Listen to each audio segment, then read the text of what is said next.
അരനൂറ്റാണ്ടിന് ശേഷം മനുഷ്യനെ വീണ്ടും ചന്ദ്രന്റെ ഭ്രമണപഥത്തിൽ എത്തിക്കാനുള്ള നാസയുടെ ആർടെമിസ് 2 ദൌത്യം അടുത്ത മാസം 6-ന്. ദൌത്യത്തിന്റെ ഭാഗമായി സ്പേസ് ലോഞ്ച് സിസ്റ്റം റോക്കറ്റും ബഹിരാകാശ യാത്രികർ സഞ്ചരിക്കാനൊരുങ്ങുന്ന ഓറിയോൺ പേടകവും ഫ്ലോറിഡയിലെ കെനഡി സ്പേസ് സെന്ററിലെ വിക്ഷേപണത്തറയിലേക്ക് മാറ്റും.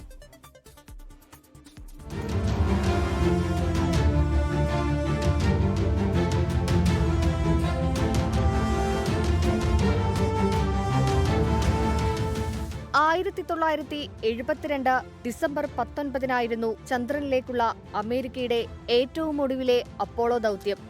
54 വർഷത്തിനു ശേഷമാണ് ചന്ദ്രനിലേക്കുള്ള ആർടെമിസ് 2 ദൌത്യം. ഈ ദൌത്യത്തിൽ ബഹിരാകാശ സഞ്ചാരികൾ ചന്ദ്രനിൽ കാലുകുത്തിയില്ലെങ്കിലും ചന്ദ്രനെ വലം വെച്ച് സുരക്ഷിതമായി ഭൂമിയിൽ തിരിച്ചെത്തും. 10 ദിവസത്തെ ദൌത്യത്തിൽ 4 ബഹിരാകാശ യാത്രികൾ 4700 മൈൽ ദൂരം സഞ്ചരിക്കും.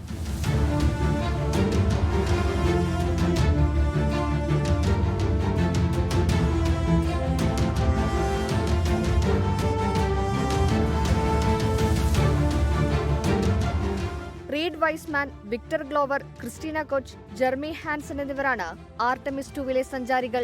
സ്പേസ് ലോഞ്ച് സിസ്റ്റം റോക്കറ്റിലാണ് ബഹിരാകാശ യാത്രികർ സഞ്ചരിക്കുന്ന ഓറിയോൺ പേടകം വിക്ഷേപിക്കുന്നത്. പേടകവും റോക്കറ്റും ഇന്ന് ഫ്ലോറിഡയിലെ കെനഡി സ്പേസ് സെന്ററിലെ വിക്ഷേപണത്തറയിലേക്ക് മാറ്റും. ചന്ദ്രനെ വലയം ചെയ്തതിനു ശേഷം 4 ദിവസം നീളുന്ന യാത്രയ്ക്കൊടുവിലാണ് ഭൂമിയിലെത്തുക. ദൌത്യത്തിന് മുന്നോടിയായി 2022 നവംബർ 16-ന് ആളില്ലാത്ത ആർടെമിസ് 1 ദൌത്യം നാസ വിജയകരമായി പൂർത്തീകരിച്ചിരുന്നു. Research desk 24. ലോകത്തെവിടെയായാലും ഏത് സമയത്തും 24 വാർത്തകളും ഓഗ്മെന്റഡ് റിയാലിറ്റി പാക്കേജുകളും എക്സ്പ്ലെയിനറുകളും വിശദമായി കാണാൻ ഞങ്ങളുടെ യൂട്യൂബ് ചാനൽ നിങ്ങൾക്ക് സബ്സ്ക്രൈബ് ചെയ്യാം.